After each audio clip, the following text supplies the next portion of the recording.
우리가 사는 세상은 모든 단체, 모든 기관, 세계 여러 국가들 모두가 다 대표성의 원리가 구체적으로 지금 실현되고 있는 그런 조직, 그런 현실을 살고 있습니다. 세계를 움직인다는 미국, 대통령이 누구냐에 따라서 전혀 다른 결과, 다른 내용이 펼쳐집니다. 대한민국도 보수 대통령이냐, 진보 대통령에 따라서 대한민국 전체 사람들에게 영향을 주게 됩니다. 러시아의 소련, 러시아의 푸틴, 러시아 사람들 그게 전쟁하고 싶겠습니까? 그러나 대표가 결정을 하니까 따라가는 겁니다. 그렇게 실행이 되는 겁니다. 오늘 성경은 그러므로 한 사람으로 말미암아 죄가 세상에 들어왔다. 누군지 아시겠죠? 첫 번째 하나님의 형상대로 지음받은 아담, 인류의 대표 한 사람 이야기를 합니다. 그 한 사람이 범죄함으로 세상에 죄가 들어왔다. 하나님은 원래 에덴 동산에서 아담을 만들고 그에게 복을 주시고 생육하고 번성하고 충만하고 다스리고 정복하라는 명령을 주실 때 아담은 하나님의 형상을 가진 사람의 대표였습니다. 인류의 대표였습니다.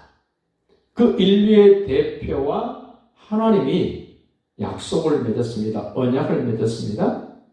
그런데 인류의 대표인 아담이 범죄함으로 세상에 태어난 모든 사람들이 다 죄를 갖게 됐다. 이럽니다. 10절 다시 보세요. 이와 같이 모든 사람이 죄를 지었으므로 사망이 모든 사람에게 이르렀느니라. 나는 실질적으로 아담과 같은 선악과를 따먹는 죄 안 지었지만 대표성의 원리 때문에 아담이 범죄한 죄의 싹은 사망이라는 그 말씀이 지금도 앞으로도 계속해서 적용이 될 겁니다. 그러면서 말씀합니다. 13절 죄가 율법이 있기 전에도 세상에 있었으나 아담과 모세 사이에는 한 1500년 정도 차이가 납니다. 그 모세가 율법을 신의 산에서 받기 전에도 죄는 있었지만 율법이 오기 전에는 죄가 뭔 줄 잘 몰랐습니다. 그래서 율법의 기능은 죄를 깨닫게 하는 기능이 있습니다. 율법의 또 다른 기능은 너 율법 아래 있으면 저주받고 심판받고 멸망받고 영원한 지옥에 간다는 것을 가르쳐주면서 그러기 때문에 너는 율법 아래 있지 말고 은혜로 예수를 찾아가서 은혜로 새로워지라고 우리를 마치 유치원 선생님처럼 우리의 손을 잡고 예수님 앞으로 우리를 끌어가주는 기능이 율법의 기능이라는 겁니다. 그래서 14절 말합니다. 그러나 아담으로부터 모세까지 첫 번째 사람이었던 아담 그리고 시내산에서 율법을 받았던 모세 이야기를 지금 하면서 아담의 범죄와 같은 죄를 짓지 아니한 자들까지도 사망이 왕노릇했다. 왜 그랬는가? 아주 결정적인 말씀을 지금 14절 끝에 합니다. 아담은 오실 자의 모형이라. 오실 자, 여인의 후손으로 보내시겠다고 하신 그분이 오실 것을 그림자로 보여주고 있는 첫 번째 대표 아담이었다는 겁니다. 그러면서 말씀합니다. 곧 한 사람의 범죄로 인하여 많은 사람이 죽었은즉 대표성 원리를 확실하게 말합니다. 더욱 하나님의 은혜와 또한 한 사람 예수 그리스도의 은혜로 말미암은 선물은 많은 사람에게 넘쳤느니라. 아담의 범죄보다 더 크게 은혜를 입혀주시는 예수 그리스도의 은혜를 이야기합니다. 아담은 산자의 대표입니다. 그 산자라는 말은 범죄하여 죽을 수도 있다는 말입니다. 하는데, 둘째 아담으로 오신 예수님은 살리는 자의 대표입니다. 아담의 범죄로 죽었을지라도 둘째 아담으로 오신 예수님은 죄로 말미암아 죽은 자를 살리는 대표자로 우리에게 소개가 됩니다.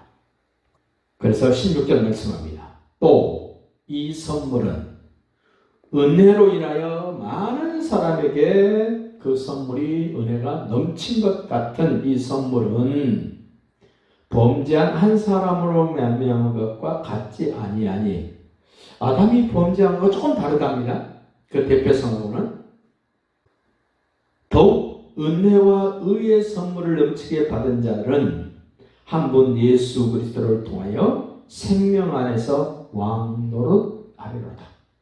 아담의 대표는 범죄로 인하여 사망이 왕노릇하는 대표였다면, 예수는 살리는 자의 대표로 영생을 얻게 된다라고 우리에게 가르쳐줍니다. 생명, 영원한 생명 안에서 왕노릇할 수 있는 대표 예수, 범죄하여 죽음으로 가는 대표 아담, 이렇게 소개를 하면서 18절이야. 그런즉 한 범죄로 많은 사람이 정죄에 이른 것 같이, 아담의 범죄를 계속 이야기합니다. 인류의 대표 아담의 범죄로 많은 사람이 정죄에 이른 것 같이 한 의로운 행위로 말미암아, 여기 한 의로운 행위는 예수님이 오셔서 죽으시고 부활하셔서 우리를 의롭다라고 하게 하시는 그분, 의로운 행위로 말미암아 많은 사람이 의롭다 하심을 받아 생명에 이르렀느니라. 아담의 대표성은 죄는 사망 그 대표였다면, 예수님은 은혜, 의의 대표로 우리를 생명을 살리는 대표였다고 말씀을 하면서, 한 의로운 행위로 말미암아 많은 사람이 의롭다 하심을 받아 생명에 이르렀느니라. 아담은 사망에 이르게 하는 대표였다면, 예수는 생명을 얻게 하는 대표라는 것을 강조합니다.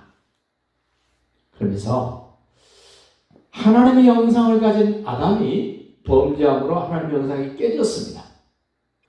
이제 은혜로 의롭다함을 받아야 될 사람들에게 하나님의 형상을 회복시켜주러 오신 분이 계신데, 그분이 예수 그리스도라고 말합니다. 고린도서 4장이나 골로새서 2장은 하나님의 비밀인 예수 그리스도는 하나님의 형상이라고 우리에게 소개를 합니다. 대표는 하나님의 형상을 가진 사람이 대표입니다. 첫 번째 대표였던 아담도 하나님의 형상을 가지고 있고, 우리에게 소개된 은혜로 선물로 의롭다함을 주시고 생명을 우리에게 주시러 오신 예수님은 하나님의 형상이시다, 이렇게 소개를 합니다. 대표자 될 사람은 하나님의 형상을 가지고 있는 사람입니다. 하나님의 형상을 가지고 있는 예수입니다. 예수가 그리스도로 믿어지고 예수 안에서 하나님의 형상이 회복된 여러분과 저도 하나님이 대표로 인정합니다.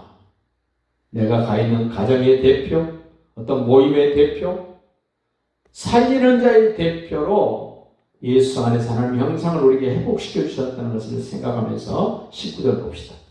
한 사람이 순종하지 아니함으로 많은 사람이 죄인 된 것 같이. 이 한 사람이 누굽니까? 첫 번째 사람, 하나님의 형상을 대로 지음받은 아담, 그 한 사람이 순종하지 아니함으로 많은 사람이 죄인 된 것 같이 한 사람이 순종하심으로 많은 사람이 의인이 되리라. 여기 한 사람이 순종함으로 누굽니까? 여인의 옷으로 오신 하나님의 아들 그리스도이신 예수님이 순종하심으로 많은 사람이 의인이 되리라. 나는 어느 대표를 따라갈 것인가? 원하지 않았지만 인류의 대표였던 아담의 후손으로 우리는 태어나서 그 길로 갑니다. 그런 나에게 이제 살리는 대표로 예수님이 오셔서 하나님의 말씀에 전적으로 순종하심으로 많은 사람이 의인되게 하신, 이제 우리는 아담을 따라가는 자가 아니라 이제는 예수님을 따라가는 대표가 바뀌었다는 겁니다. 어느 단체나 어느 국가나 대통령, 대표가 바뀌면 많은 것들이 바뀝니다.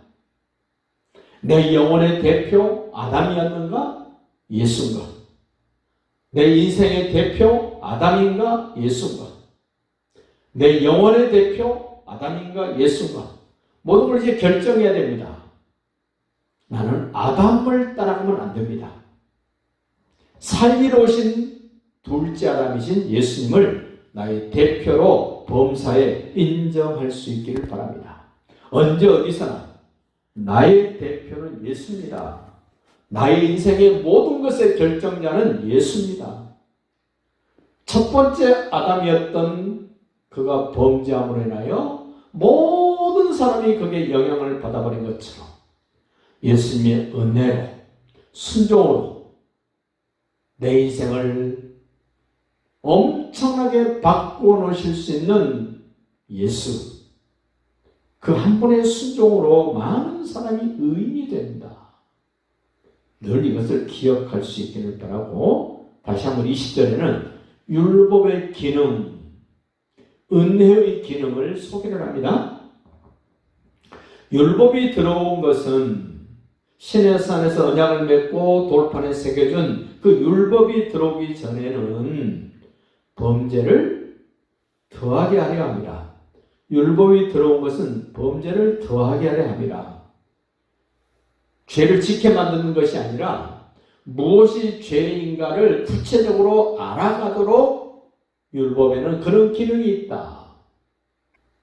도둑질하지 말라고 말씀하기 전에는 도둑질한 것이 죄인 줄 인식을 못했다는 겁니다. 거짓 증거하지 말라는 말을 듣기 전에는 거짓 증거가 그렇게 심각하게 문제가 되는 걸 몰랐다는 겁니다. 그런데 율법이 들어온 것은 그런 잊어버리고 있었고 알지 못했던 그런 것들이 죄라는 사실을 알게 하는 기능이 있다. 그래서 죄가 더한 곳에는 은혜가 더욱 넘쳤다. 죄가 많은 사람은, 내가 너무 많은 죄를 지었다, 큰 죄를 지었다고 생각되는 사람들은 그 죄의 문제를 해결하는 방법이 하나님의 은혜밖에 없다는 겁니다.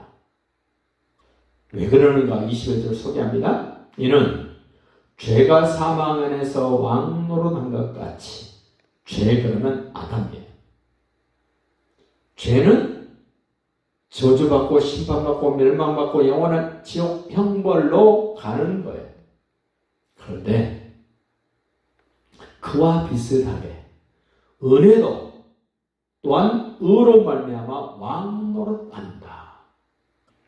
죄인들에게 사망이 왕노릇한 것 같이 은혜 안에서 의로 말미암아 왕노릇하여 우리 주 예수 그리스도로 말미암아 영생에 이르게 하려 합니다.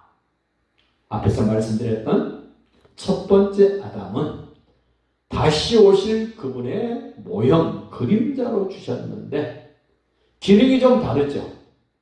그래서 이런 거를 대표성의 원리라고 생각을 하시고 늘 나는 어느 대표를 따라가고 있는가?